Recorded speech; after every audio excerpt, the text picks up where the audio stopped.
The power structure is using its agencies, its employees, to keep the population calm as long as possible while they are digging in and preparing for total collapse, societal and environmental. And it's happening now. So if people have any desire to save and salvage any future for their children, we must stand up and face these issues. This can't be something we do in our spare time. It has to be a priority, or we have no chance. Right now, mathematically, if this ship doesn't change direction completely, we are headed for a planet that mathematically will not support life based on the best numbers available past 2040. The Northern Hemisphere likely much earlier than that. That's how dire our situation is. Friends, I want to thank you so much for tuning in. I have back on the line somebody very special, somebody I've had the pleasure of speaking with once before. His name is Dane Wigington, and you know him from his work at geoengineeringwatch.org. A very special person. I think God has empowered some people on this earth to really help us all wake up and see the truth of what's going on, and Dane has been kind enough to agree to come on and speak with us for the next hour about geoengineering. Dane, welcome back. Thank you, Sean. Thanks for all you're doing to sound the alarm for the common good. Well, Dane, thank you so much. I'm just so thrilled to have you on. I'm very excited about this call. I've spent numerous hours here preparing because you are working at a PhD level on this geoengineering issue. We're now being told that the climate engineers want to start using the terms albedo enhancement or cloud reflectivity enhancement. They don't want to use the term geoengineering any longer because people are waking up to that term. And I think the best way to kick this off would be to play a clip from your latest presentation, Geoengineering and the Dying of the Trees, which led me to write an article, Geoengineering and CERN, Darkness is Being Unleashed on This World.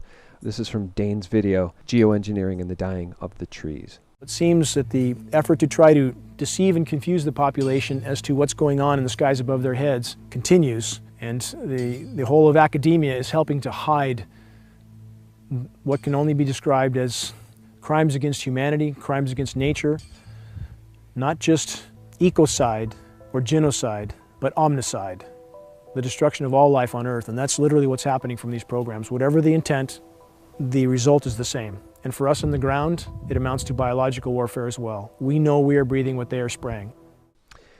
Dane, I just want to say, first of all, that video really touched me profoundly because you're standing in the boreal forest and you're showing examples of how the unabated UV, because of the destruction of the ozone, is causing plants, even drought-resistant plants, to flash out and die off. And we're really reaching a crisis here on planet Earth. And I've asked the readers of SGT Report to submit questions for you, and we're going to get to all of those today.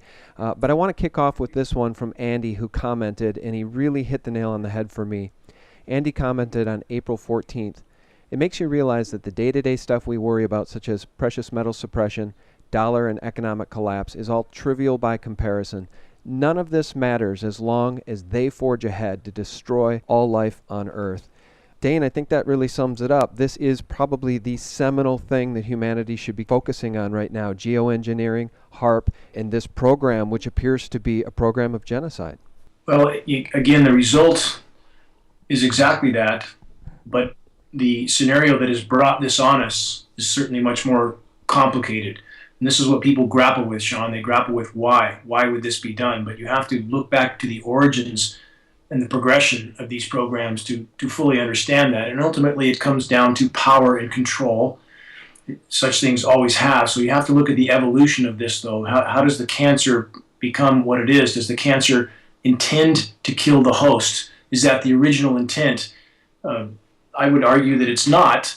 It doesn't change the result, and it doesn't change the immorality and, for lack of a better term, evil behind this cancer. That's what it is. But we have to look at the beginning, and again, we got here because too many people are unwilling to stand up and face issues before they become this bad. And we've had a population that's been very comfortable in the paradigm that's been set up for them, if you will. And they want to stay in that paradigm desperately. But they're not going to have that option for much longer. Because in fact, as you correctly just stated, geoengineering, climate engineering, which amounts to biological warfare, weather warfare, ecocide, genocide, omnicide. This is something that is so all-encompassing that if we do not face this, nothing else will matter. And that's the bottom line. And even when we talk about issues like Fukushima, for example, which is a very, very dire issue, but we can relate that to these programs as well, because we have enough evidence to really conclusively say that the same mechanisms used for climate modification, like the ionosphere heaters, like HARP, of which there are several dozen large ground-based facilities around the globe, are being used for weapons of cataclysmic destruction. And even we have institutions like MIT that documented the incredibly anomalous heating of the atmosphere directly above the epicenter for the days prior to that quake's occurrence. And we know these ionosphere heaters have the potential, when they're putting out 3.5 billion watts, to cause seismic activity in a seismically sensitive zone. So these weapons are being used for everything. And in addition, Sean, every breath we take is laden with this material, which is affecting our neurological function, which affects our cognitive function. If we can't think clearly, if we're not healthy, what challenge can we face? I'm so glad that you mentioned HARP, because it does play a role in what's going on. And I just want to circle back to me having said genocide, and you actually correctly stating that it's worse than genocide, it's omnicide. And as you note in your video, Geoengineering and the Dying of the Trees, it is the death of all life on planet Earth. That is what we're seeing, and that's what touched me so much about your video, Dane, because it's clear that that's what it is. And people will say, why? So let's define geoengineering, right? They say that it's the large-scale manipulation of the Earth's environment to suit human needs and promote habitability. But they justify that, and they say that's what it is to save us from global warming. But that's how they're trying to sell it to the people, correct, Dane? They're trying to sell it as a fix for global warming or climate change. They are, and this is where the equation becomes, again, more complex. Although we have the stated purpose of climate engineering being solar radiation management. And again, I want to stress for people, semantics are very important here. If you're trying to wake people up to this issue, you have to use the science terms. The chemtrails term has been intentionally marginalized. It leads to dead ends, conspiracy theory, hoax, or anybody who tries to search that issue. Stick to the science terms: climate engineering, geoengineering, solar radiation management. But this is the stated purpose. Now, in regard to the state of the climate, Sean, whatever a person wants to consider the cause or causes, the climate is absolutely warming, and geoengineering is fueling that fire. I want people to understand that. Climate engineering itself, being sold as a quote-unquote cure for a warming climate, is actually mathematically the single greatest climate disrupting factor of all, but not the only factor. Again, we have been very poor stewards of planet Earth. I don't think anyone can really argue that. And everything we do that damages the biosphere is a factor.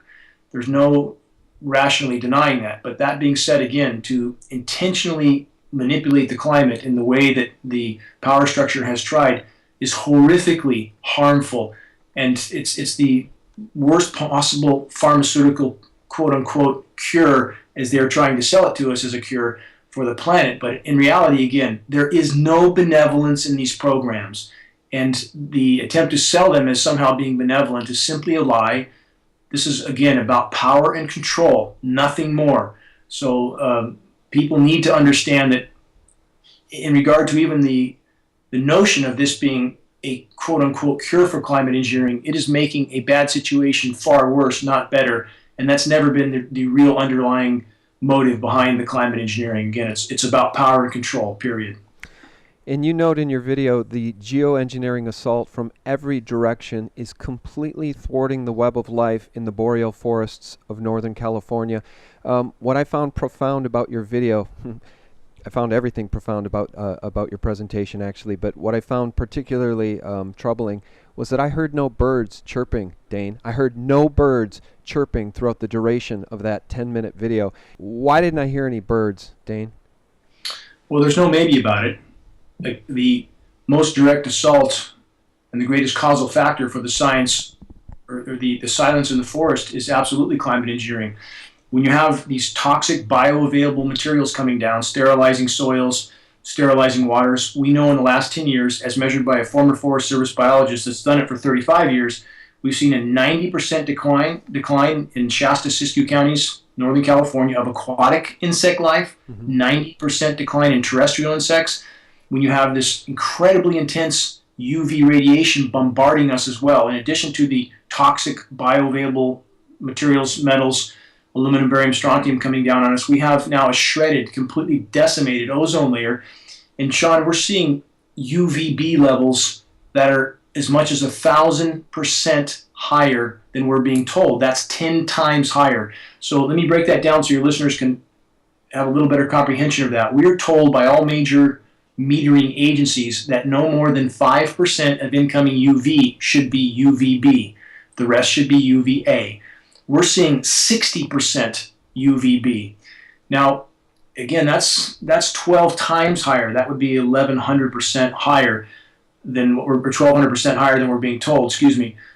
Now we're also getting UVC on the surface. UVC is the last band of UV radiation before X-ray. So that should make it clear to people exactly how lethal this radiation is. It's burning the bark off of trees. So we have a massive decline in insects, which can only lead to a massive decline in the bird population. And now in areas in our forest that used to sound like something from the Tiki Room in Disneyland, if anybody knows what that was, where all the birds were sitting around chirping and you couldn't hear anything but birds. Now we hear nothing. We hear absolutely nothing. We rarely see a bird. And this decline has happened in 10 years, Sean. It's absolutely staggering. There's no berries on the plants for them to eat. In the film you mentioned, I showed one of the primary food sources, manzanita, with no berries, leaves scorched. We don't see turkeys anymore.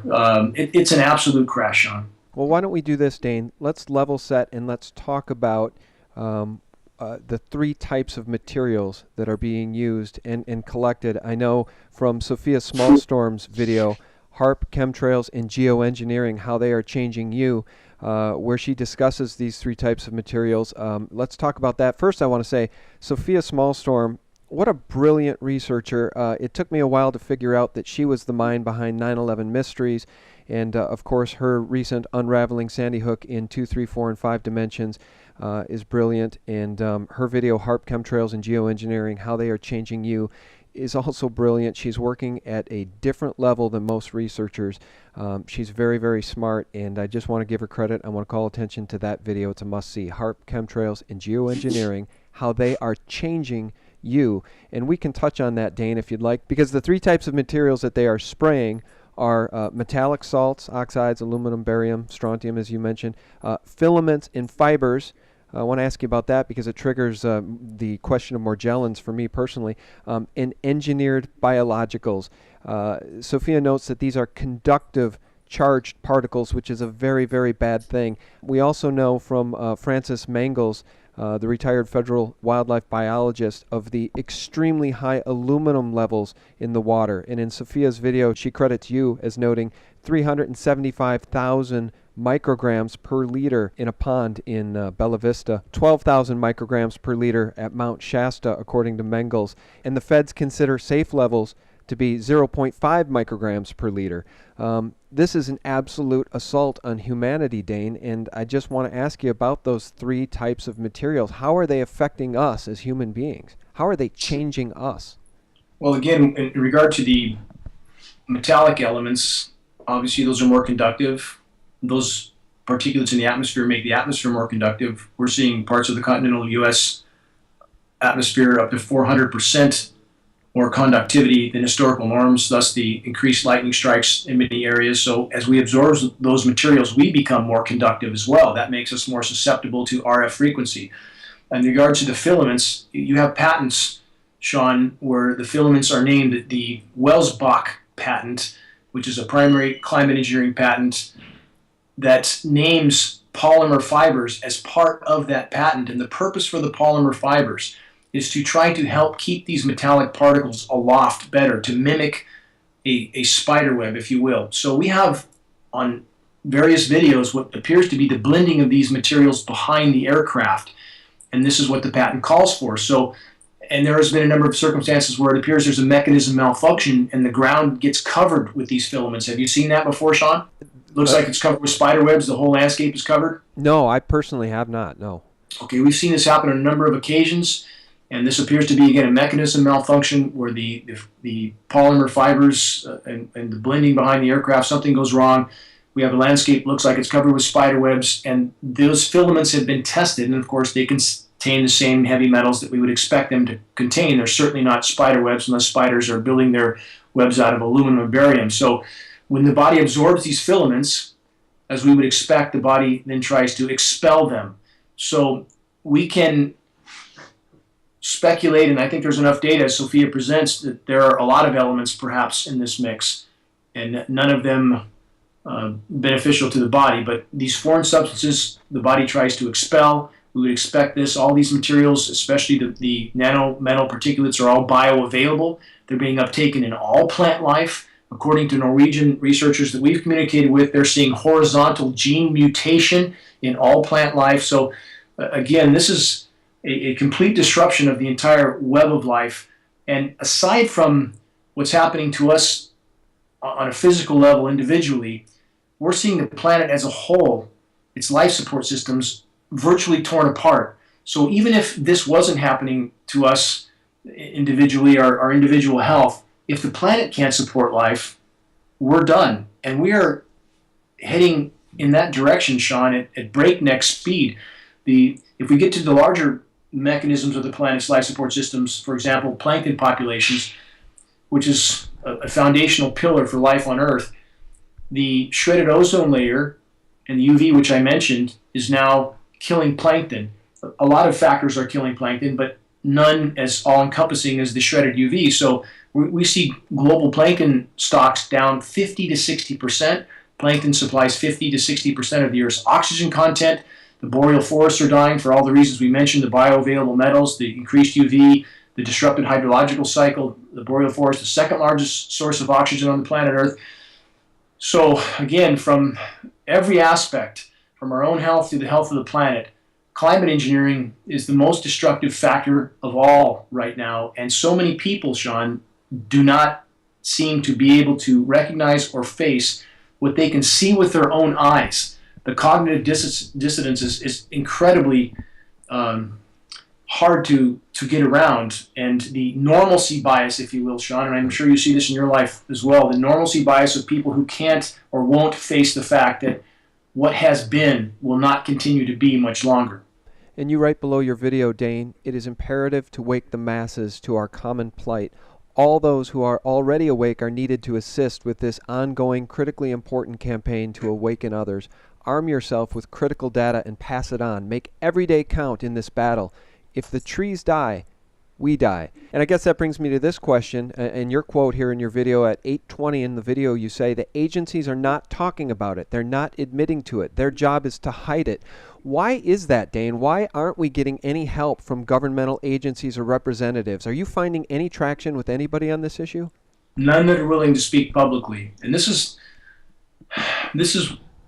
one of the most critical reasons that we are in this position, because so many people have sold their honor, the only thing that they own, their morality, their obligation to the whole. They have sold it for a paycheck and a pension, and now they simply exist to toe the line for the collective insanity, to repeat whatever official narrative they've been given. I've been in the field, Sean, it was some months back, with congressional reps and USDA scientists that I know, staring at a hillside full of dead trees, and I asked, in front of the group, I asked these scientists if they saw any forest decline, and they looked at each other, they looked at the group, and said no.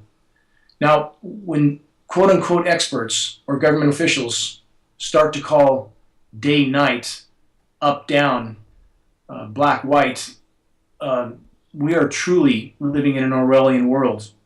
And this is where we're at. So no matter how dire the situation is, no matter how indisputable and no matter how cataclysmic, their job is simply to tell everyone it's okay, it's normal, go back to sleep. And I would argue this, what's going on right now in the overall context, Sean, is the power structure is using its agencies, its employees, to keep the population calm as long as possible while they are digging in and preparing for total collapse, societal and environmental.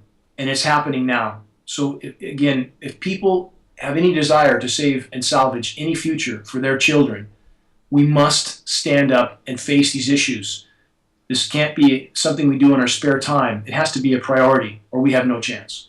Yeah, and I just want to say this on behalf of you and your work, Dane. I'm so grateful that there are men out there like you, men of honor, because it needs to be said that your home, your off-grid, beautiful home, your solar-powered home, completely off-grid, has been featured on the cover of magazines. You own 1,600 acres in Northern California.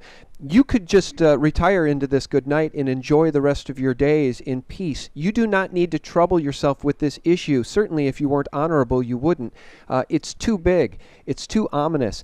There's almost bliss in ignorance. For those who don't know, they're really better off, because I don't know how we're going to stop this thing. But people ought to know that you have given your life to this fight, because the science is on your side. The data is on your side. This is not delusions, okay? We are not delusional to be talking about these issues. And I just want to thank you for what you're doing, because you could have just as easily retired and enjoyed your 1,600 acres in private. I'm not wired in a way that I could ever do that. And this is what is hard to explain, or impossible to explain, for those of us that cannot turn away. And we should embrace that fact.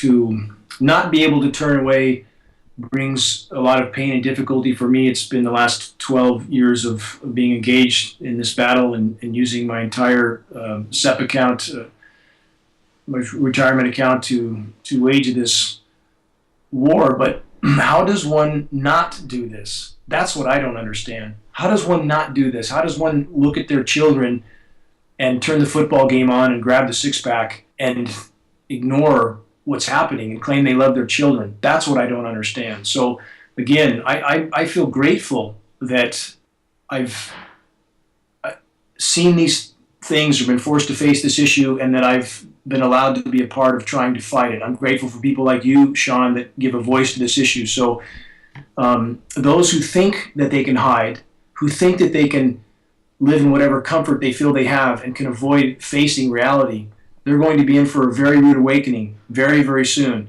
This is something that few people are ready to face, but I would argue, again, they won't have a choice for much longer. And this is where, in the course of our fight, Sean, for so many people, it feels so futile. And I read comments and I approve comments on our site every day from people who are frustrated with their family members, their friends, people who they can't seem to wake up. They feel like giving up. But I would argue, again, if we keep planting those seeds, they will be forced to sprout very, very soon. That those people who are so resistant to reality won't have a choice for much longer. They'll have to face it. So it's not futile. Our efforts are not futile. And as dark as the horizon looks, as you just alluded to, it looks very dark. But it's not yet black. And if there's a single leap we could take in the right direction, the greatest leap towards still retaining the planet's life support systems and a potential for a future, it's to expose and stop this issue. Because when the global population realizes they have been quite literally poisoned by the power structure, that everything they love, everything they care about, everything they need for their children's future survival has been obliterated by these programs, I would argue that would unite global populations to a degree that nothing else could. Nothing else.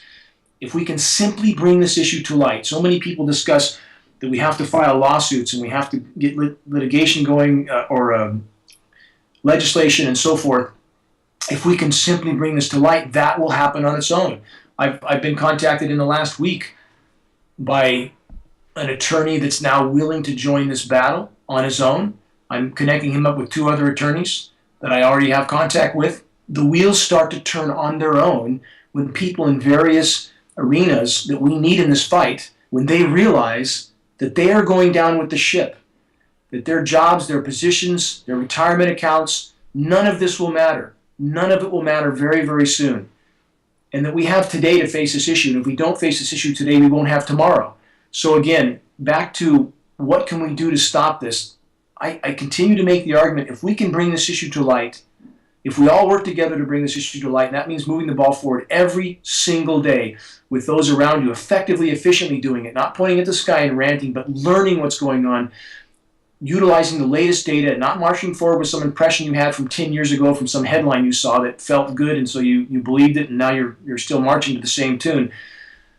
Change our compass heading every day as the data would dictate.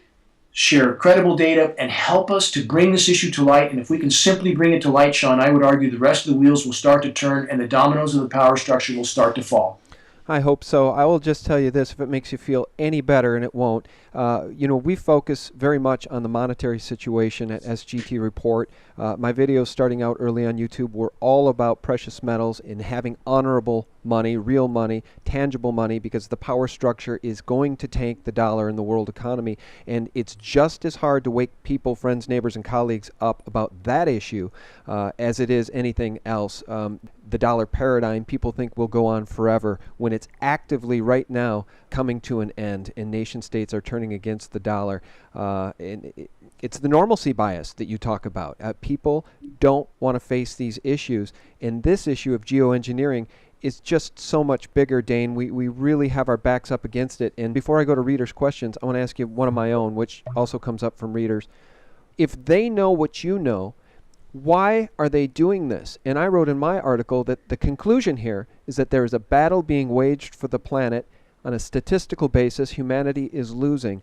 Those who hold power at the highest levels want to depopulate the planet, and the most effective way to do that is to destroy it.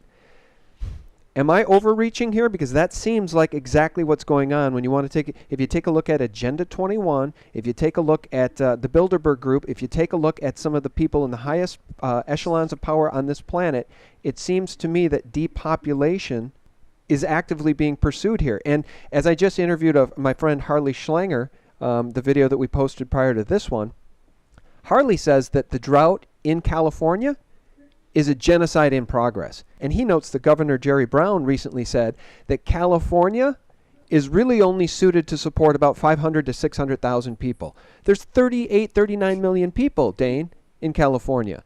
If Brown says it can only support 500 to 600,000 people, where are the other 38 million people going to go? Why are they doing this? First of all, though a eugenics aspect appears to be clearly a part of these programs, it's much more complicated than that. And this is where people, if they want to stand on accurate data, they must not think dichotomously. It's much more complex. So if we go back, and certainly we know that members of our military, our brothers and sisters, are not going to carry out these programs if that's what they feel it's about. It's much more complicated. If we go back to the inception of these programs that were weather warfare, the military has always expressed its desire to control the weather. Obviously, this is an incredibly covert weapon of immense power. So as you manipulate the system for so many decades, the system begins to break apart.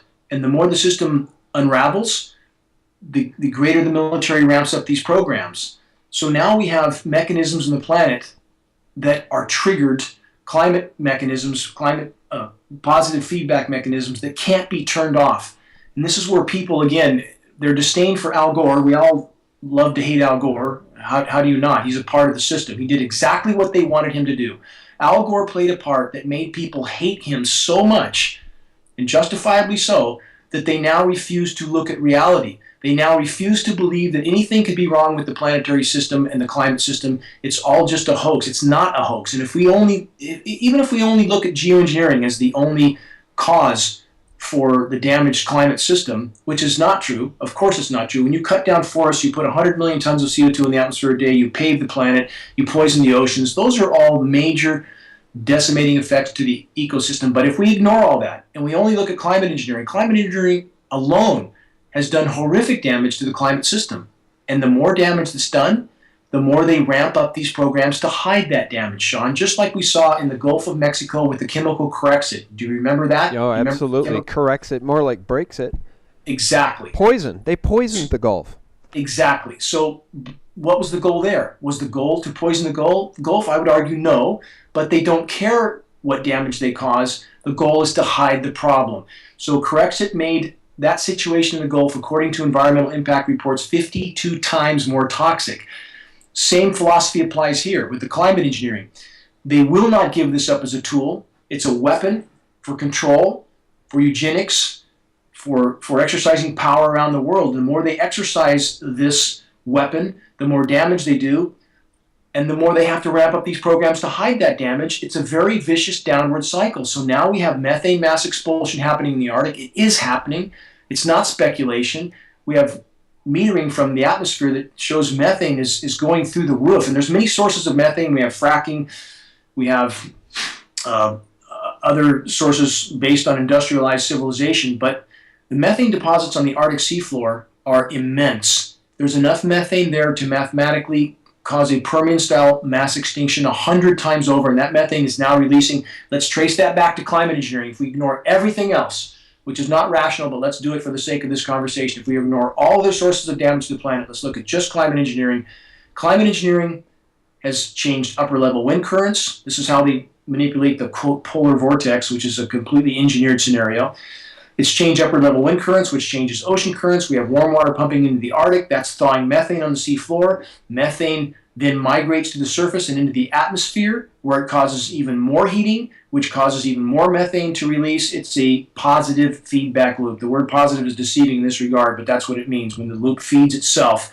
So now we have real climate issues, very dangerous, threatening climate issues, and that's a reality. So the more methane it releases, the more they try to shade the atmosphere with these particulates, which actually makes the situation worse, not better. The more they try to engineer the cool down on the East Coast, which makes Americans that live in that zone think that the world couldn't possibly be heating because it's not warm where they're at.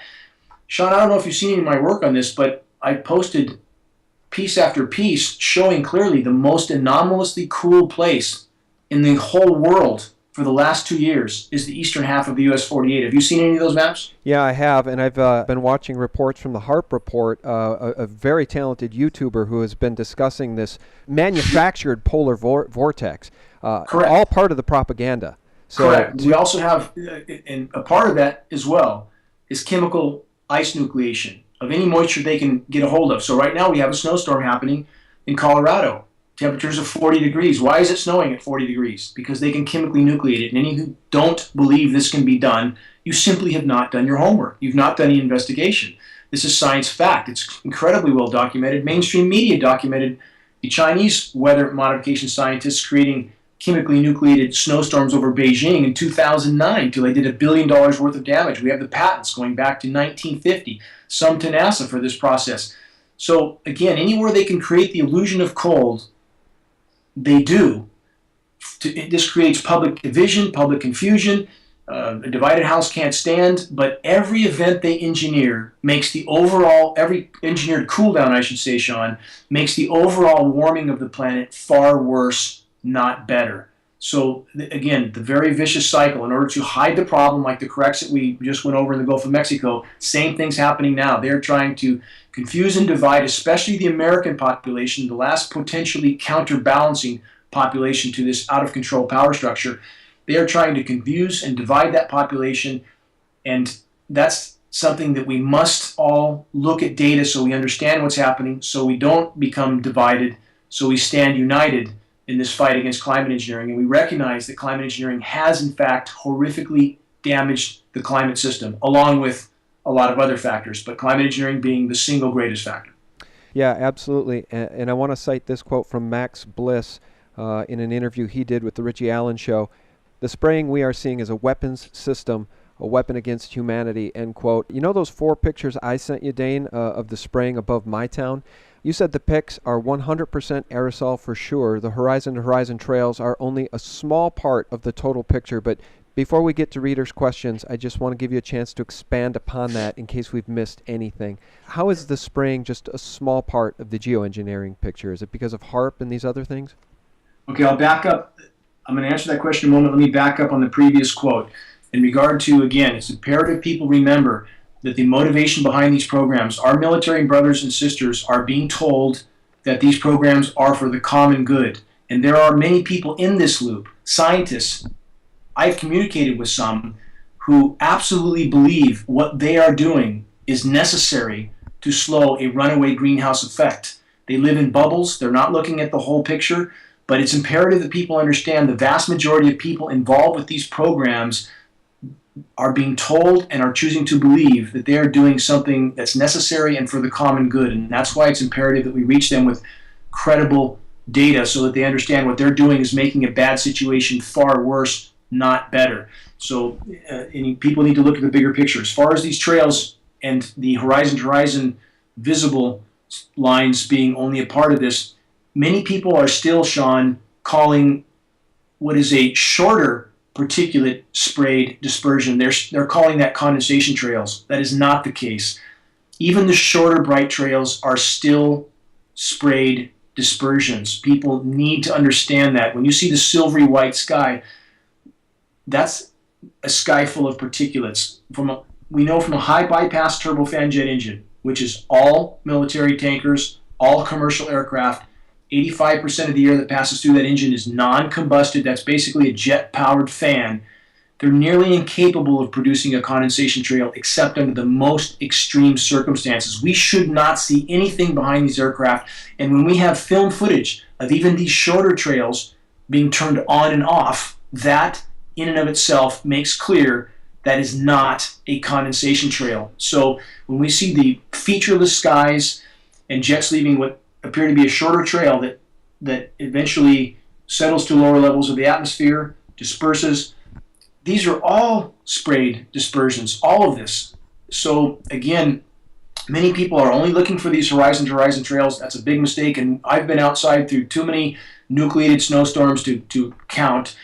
And during these storms, in our remote area, all you can hear is jet aircraft, one after another after another. Sounds like you're at the end of an LAX runway when they're chemically nucleating, and that cools down the moisture. It can turn what should have been a rainstorm into a snowstorm, creates a cold layer on the ground. We all know cold air is dense, it settles to the ground. So these low temperatures we see in various areas that many people, even in our movement, Sean, that many people want to attribute to some global cooling conclusion, to come to that conclusion is to virtually ignore the fact that that event is totally engineered, completely. And this is where we need to get our data correct so that we are recognizing engineered events for what they are. In May 1st, 2013, Amarillo, Texas, Sean, was 100 degrees on the ground. I cite this event often. All-time record high. It snowed the next day. That can't happen unless it's completely chemically engineered. And this also involves jet stream manipulation. So the bottom line is this. The horizon-to-horizon trails are only one aspect of the spraying. If you don't see a blue sky and you don't see white clouds with a definitive edge on them they're wispy, cobwebby looking like what you sent me in your pictures, you're seeing aerosol skies, period. Boy, this is really an overwhelming topic, Dane. It's so big, and I'm just so grateful that somebody like you has all the knowledge at their fingertips. I just want to say this. We're going to move on to readers' questions right now, and it would be the perfect time to make this a part 2 of the video because there are quite a few readers' questions. But in the interest of making this video hopefully get a lot of views, I want to keep all of this content in one video, and I hope everyone spreads this around, shares it, likes it. Please distribute it within your sphere of influence within social media and help us get the word out. My God, the hour is so late, you guys, in so many of the different avenues we look at, be it the monetary issues, certainly this environmental issue. There could not be a bigger environmental issue than the one we're talking about right now with Dane Wigington. Let's see here. So on to readers' questions, and Dane. Sean, if I could just elaborate a little bit on what you just mentioned on the monetary issue. Yes, please do. Right now, what we see, and I'm sure you would acknowledge this, the completely artificial inflation of markets around the globe. This is yet another means of trying to hide what's unfolding until the last possible moment. And the climate engineering is. Once climate engineering is exposed, the power structure will be more dangerous than they have ever been before. I would argue we're very close to that point. And so from every direction, including the financial markets, they're trying to keep the populations calm, keep them passive. That if they feel the markets are up, they don't seem to worry about much else. So all these aspects are part and parcel of the same overall scenario, but nothing financially will matter when the biosphere doesn't support life. And for the people, again, on the eastern half of the U.S. lower 48 that have been subjected to engineered cold event after engineered cold event after engineered cold event, you must look at the bigger picture. Right now, Sean, in Siberia, right now, in areas that are normally frozen solid till mid-June, they're burning to the ground. There's some 1,400 homes that have been burnt in Siberia, again, temperatures in the 80s and even pushing 90 in regions that are frozen normally till mid-June. I'm asking people to look at the bigger picture. Don't just look out your windowsill and think you have a picture of the whole planet. The planet looks flat from any given location, but is it flat? We know it's not, correct? So if we don't want to be a flat earther, we need to look at the bigger picture, understand that the geoengineering has torn the planet apart, along with a lot of other things the human race has done. And if we're to pass on credible data and unite people in this fight, especially people from academia, we need to stand on solid conclusions. That's my point. Yeah, and it's a good point. You triggered a thought here, and it's that I truly believe and have believed for a very long time that there is a war being waged against humanity, and I can see it all coming into full view now. We seem to be right in the thick of it, and it's easy to deny what's going on. It's easy to stick your head in the sand and want it to not be true. But I'll tell you, Dane, there was recently one of these, I think it was a military contractor PR firm. The name of the company escapes me, but there was recently a statement by one of these military contractor PR firms saying that by the year 2025, the population of the United States might be around 70 to 80 million. I'm paraphrasing here, but it's sort of easy now to see how that could actually come into fruition. If they're going to shut down California, if they are going to have this engineered drought go on, in perpetuity, if they are going to do water rationing and they're going to shut down the farmers but not the frackers, we can see this plan, this very evil plan coming into view, in which depopulation of the United States not only becomes fathomable, it becomes possible. And I think at the end of the day, Dane, the content of this call is very, very important because it helps us see the big picture. And that's exactly what you're doing. You're helping us see the big picture and put a finer point on it. If they have the Georgia Guidestones, which talks about humanity living in perpetual harmony with the environment and reducing population to 500 or 600 million globally, that's depopulation. I think this is a depopulation agenda.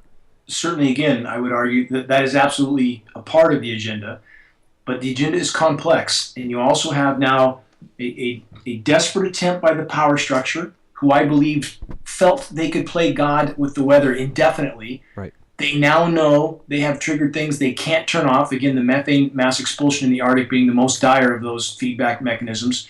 And now I believe the power structure is in a panic. And as far as the report you mentioned about depopulating the U.S., the entire world is going to crash from its current form. There's no question about that. China is a snake eating its own tail. You know about the ghost cities in China, I'm sure, cities that were built simply to keep the GDP going. This paradigm cannot and will not continue much longer. In the case of the California drought, again, this is where people must be careful. If they insinuate that the only reason for the drought being caused in California, which is engineered, by the way, 100% a result of climate engineering. This is a 2 + 2 = 4. You can't do what they're doing upstream, and I've documented this in my presentations. Engineered drought catastrophe, target California, satellite images, the jet stream images. We know this is an engineered event, but if people insinuate that the only reason for that is to cause the population to crash in the state, I think we need to look at a little wider picture. I'm not saying that's not a part of the picture, but also we see a direct correlation. I've noted a direct correlation between a desperate attempt to keep the remaining ice in the Arctic and what's happening in California. Every single time since 2007, when the Arctic ice first began to truly crash, that's when we saw this particular pattern locked in over California, this, quote, ridiculously resilient ridge. Goes back to 2007. So every time the bad news comes from the Arctic, we see this ridge locked in over California. We see a particular pattern that pumps the moisture up through Alaska, warms Alaska. They go down and pick up moisture from the Gulf Coast, cool the eastern half of the U.S., and that moisture then is pumped toward the Arctic, where it's chemically nucleated in a desperate and destructive attempt to try to keep what remaining ice is there. So what I'm getting at is not only is California a target, it is likely California is also a climate sacrifice zone. Does that make sense? It makes perfect sense, actually. It makes a lot of sense. And it also fulfills their plan for Agenda 21, which is to try to depopulate rural regions and hoard millions of people into hellish cities in small apartments. Think Mexico City, even worse. So it really plays into a dual agenda, in my opinion. It does. It does. And this is, again, where people, if they don't think dichotomously, they must understand there are many aspects, many layers to the onion. But on the current course, Sean, there is no hole deep enough for the power structure to hide in. If we stay on this course, mathematically speaking, everyone goes down. The planet and life on the planet goes down. This is a mathematical certainty on the current trajectory. Again, the species extinction rate, which we've talked about before, being 200 species of plant and animal a day going extinct. It looks like those numbers may be approaching 300 a day. We're in the 6th great mass extinction now. Again, on the current trajectory, nothing lives.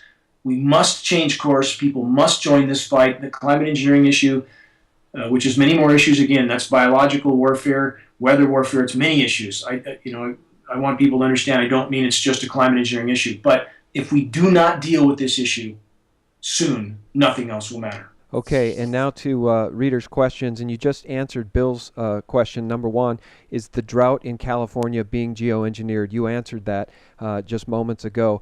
He goes on to ask, since spraying goes on worldwide, which entity is coordinating it? And before you answer, Dane, I want you to know that you can certainly say, I don't know, to any of these questions, because you certainly aren't expected to have all of the answers to every question. But he asks, which entity would be coordinating this if it's happening worldwide?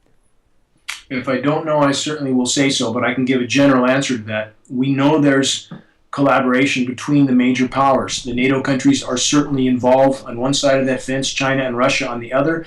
I found photographs of Soviet weather modification scientists touring U.S. weather modification facilities in 1968 at the height of the Cold War. There's absolutely collaboration on these programs. All the major powers are involved. So again, to nail down a particular entity, I don't think we can do that. But we can say all the major recognized governments are certainly a part of these programs. There's no question about that. Okay, and just to bump that out a little bit with the limited knowledge I have, there is a lot of evidence to suggest the CIA is involved in the spraying with some of the planes they own and some of the companies that are CIA companies, correct? Yeah, Evergreen Aviation certainly appears to be a contractor involved, but you also have, this is where the equation becomes very complex. And again, there's some people that claim it's only military tankers spraying, and this is simply not the case. We've identified commercial aircraft leaving particulate trails behind them. KLM, Southwest, AA, FedEx. We don't believe the carrier personnel or employees are involved, but their aircraft are being used, and this creates artificial stimulation for the economy. It keeps non-profitable routes flying in the air and provides more aircraft for these programs. So there's a lot of entities involved, no question about that, Sean. And I've spoken to personally, face-to-face, a top executive with Jeppesen, who's a subsidiary of Boeing. Jeppesen, private contractor that coordinates all global flights, getting at, again, all the entities involved. I spoke to him for 15 minutes about more peripheral issues. The moment I mentioned geoengineering, he turned his back and walked away. There are so many people that have sold their soul, for lack of any better term. That's the accurate term. They've sold their honor, their morality, their virtue, and are participating in these programs for a paycheck and a pension. So this is the largest web of covert activity in front of our face that has ever happened with the human race. I mean, these programs are massive. Okay, and the next series of questions came from Rodster, but his questions were all about CERN. So I just want to acknowledge Rodster's contributions, but we're going to move on here since this is about geoengineering. Hugo asks, are there countries we can point to that don't spray? Hugo and Willie T are basically asking the same questions. Are there countries we can point to that don't spray? As the unipolar world breaks up, things like this can't be kept under the radar, kept under the hat for long, can they? Well, they're really not under the hat. They're just not acknowledged, and they're marginalized. We have, in regard to who's not spraying, let's start with Iran. Let's start with the Iranian president, who's been on the floor of the UN twice, the VP, also from Iran, stating publicly, although our media never covered it, that their countries were being droughted out by NATO weather modification programs. Let's look at every single country that's been recently destabilized, this destabilization led by our government. Libya, Syria, Iraq, Iran, all droughted out. Let's go back even further to the sub-Saharan African countries, all of which have U.S. boots on the ground, all of which have gone through horrific protracted drought directly related to climate engineering programs. These programs have been used as a hammer for countries to get them to submit to U.S. occupation for decades, absolute decades. So when you see a country that tries to stand up against these programs, and several years back, it looked as if Ireland was trying to show resistance to these programs. And who was the first to crash financially? Ireland. Mexico, we had data from people we know in Mexico that indicated the Mexican government was starting to push back against these programs. And what happened? It appeared that the spraying was reduced for a time. Then we had the big swine flu Mexico outbreak, which was maybe a shot across Mexico's bow, and the spraying resumed right afterward. Any country who tries to show resistance to these programs appears to be put under the hammer. So with the exception of countries like Iran, who've openly, publicly spoken out against these programs, the other countries are forced into submission, and that appears to be what's happening. And I just want to cite this document. You know, as you mentioned, controlling the weather and causing drought. This is a very important Air Force white paper, guys. You can find this with a Google search. It's titled Weather as a Force Multiplier, Owning the Weather in 2025. It's a document that I believe was published in the 90s, and here we are at 2015. They already own the weather, I think at least 10 years early, and they do use weather as a weapon. That's a fact. The next question, and you did clarify this earlier on in the call, but I'm going to read it anyway, so if you just want to give a very brief response. Dissolution, one of our frequent commenters, writes, please clarify your position on global warming. You appear to support this theory. And again, you made it very clear that Al Gore did a great job brainwashing us all into, you know, hating him and hating anything he stands for. So if he was talking about global warming, clearly it can't be happening, and the opposite must be true. It's a very much more nuanced issue at this point, isn't it? If Al Gore said the world was round, should we take the position that it's flat? Again, that's not rational thought. Oceans are off the scale with temperatures. We're seeing temperatures in the Arctic, in some regions, the Arctic Ocean, 30 degrees above normal. There's no question as to whether the planet's warming or not. That's an absolutely indisputable fact. We can speculate as to why, but again, if we look at climate engineering alone, we know that's contributing to the warming. So if we ignore this fact, here's where it becomes a problem, because a lot of people think we should just ignore whether it's warming or not. If they come to us and try to sell us, which they may at some point very soon, to sell us climate engineering as a cure for the warming planet, if people already know that climate engineering is making the situation far worse, not better, it can only hurt the situation, it can only make the warming worse, then people will not buy what they're selling. In addition to climate engineering toxifying everything around the globe, but also with academia, if we are to have any chance winning this battle, if we don't stand on credible conclusions, then we have no chance in ever building a bridge with the academicians now that are in total denial about the climate engineering. If we don't stand on credible data on our end, they will throw everything we say out the window. How can we win a battle when the house is divided? We can't. We can't. So again, although I feel the same disdain for Al Gore that everyone else feels, carbon credits are a complete sham, right, it doesn't change the fact that the climate system is damaged, and people need to get over their hate for Al Gore, look at solid facts, look at solid data, come to solid conclusions, so we can have a chance at uniting in this battle with those in academia and having a chance at stopping climate engineering. Very well said. I'm so glad you mentioned carbon credits and selling carbon credits and Al Gore and the Rothschilds and everybody else saying, hey, we can fix this, just pay us money. And I'm so glad you brought that up. Okay, and moving on here, Steve D asks, how does it end if they keep this on schedule and if we don't stop it? We are on track right now for what's scientifically termed Venus syndrome. I encourage your listeners to Google search that term. That means that these feedback mechanisms, which I mentioned earlier, continue to gain momentum. And as this unfolds, this is an extremely non-linear equation. People who have been trained to believe that any climate changes or biosphere changes take place over centuries or millennium, this is absolutely not the case. We are in, again, as I stated, a very non-linear equation. So right now, mathematically, if this ship doesn't change direction completely, we are headed for a planet that mathematically will not support life based on the best numbers available past 2040. The Northern Hemisphere likely much earlier than that. That's how dire our situation is.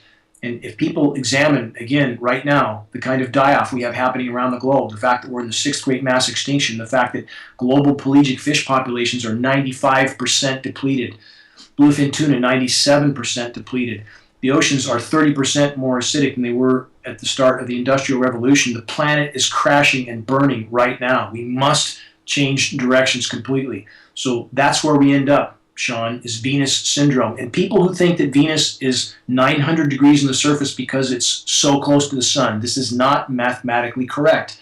All things being equal, Sean, Venus would be 20 to 25 degrees warmer than Earth. That's it.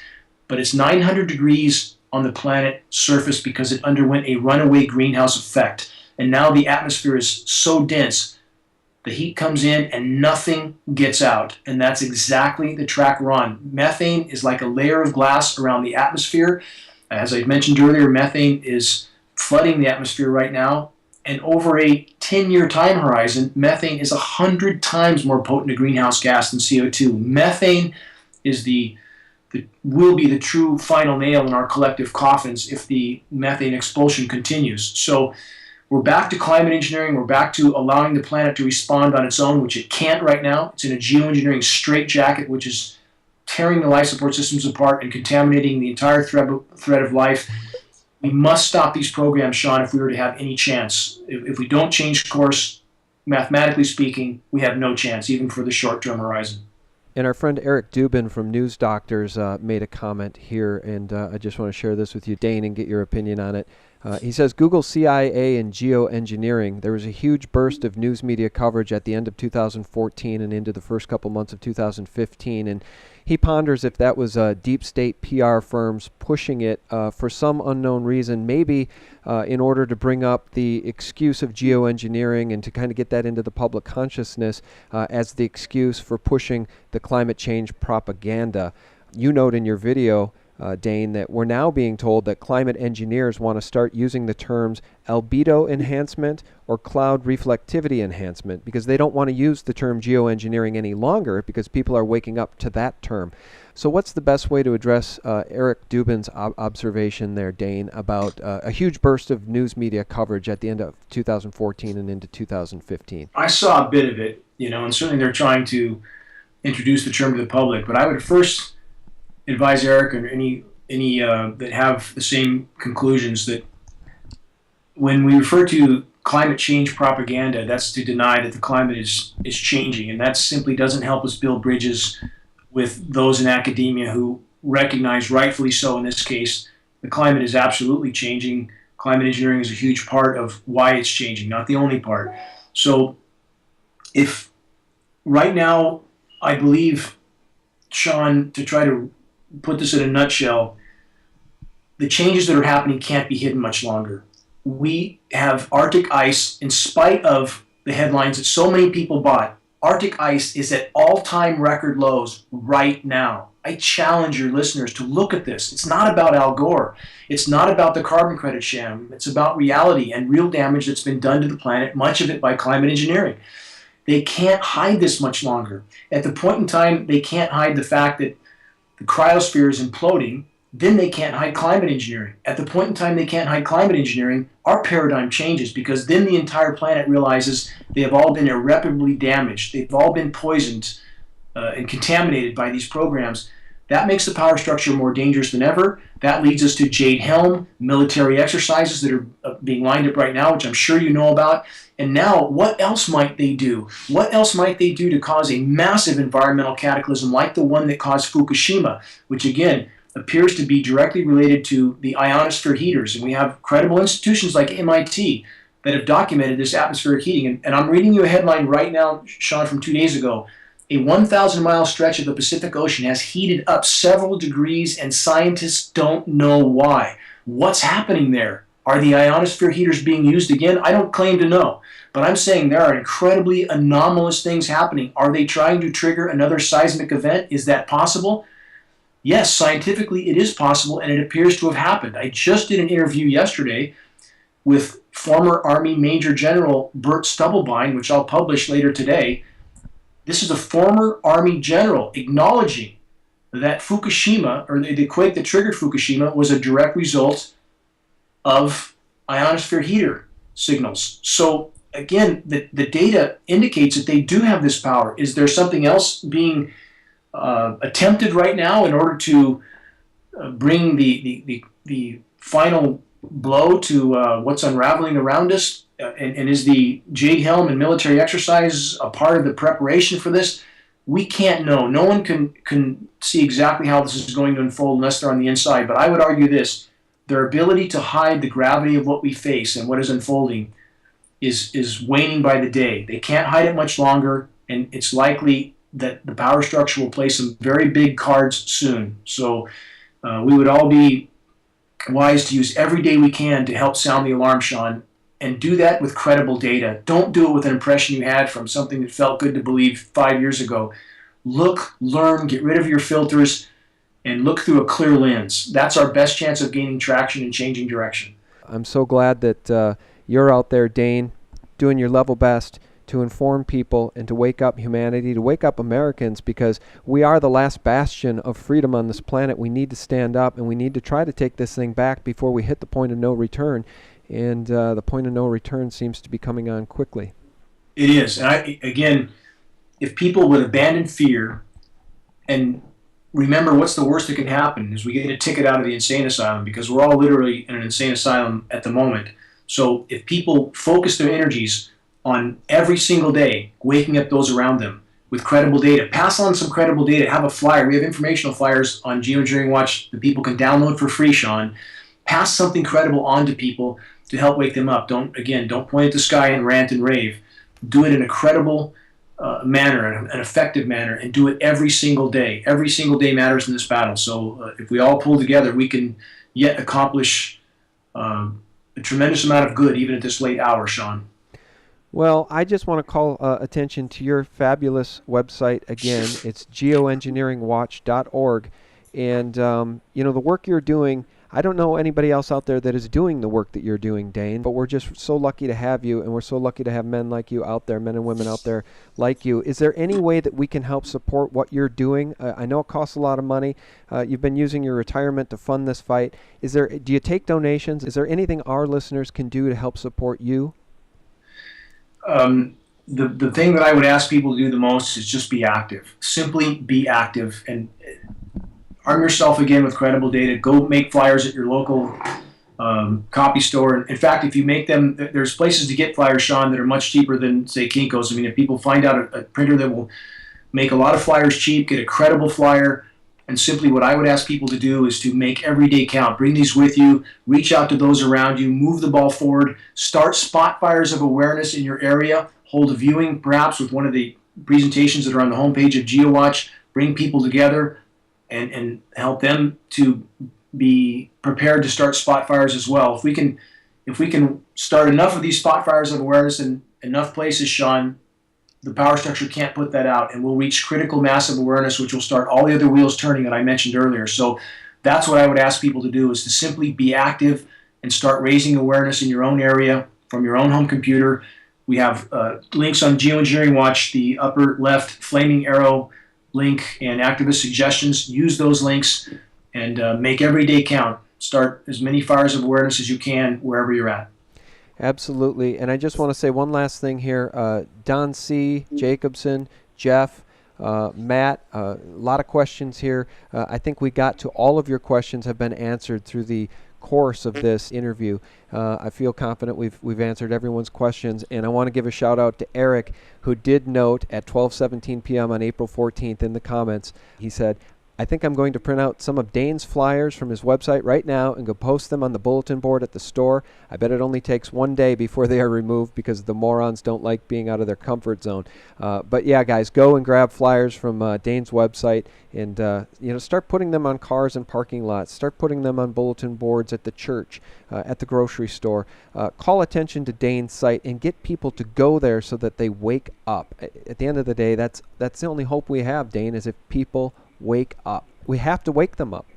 And those seeds, again, what I stress for people when they get resistance from their friends and families, the seeds of awareness you plant will be forced to sprout soon as their worlds start to implode around them. So plant the seed and move on. If they're resistive, just pass the message on and move on to the next potential person to wake up and keep going. Don't let that resistance slow you down, because those who don't want to wake up now will be forced to wake up soon, Sean. Well, Dane, I want to thank you so much for being so generous with your time. You spent an awful lot of time with us today, and I sure hope that people share this video. I hope it gets 1 million views. That would be terrific. Thank you so much for all you do, and thank you for your time. Thank you, Sean. Guys, I want to thank you so much for listening. Please do share this within your sphere of influence. Thank you for your support at sgtreport.com. We love all you guys. We appreciate your truth-telling, and so many of you have so much courage. Thank you. Thank you for all you do. Bye-bye.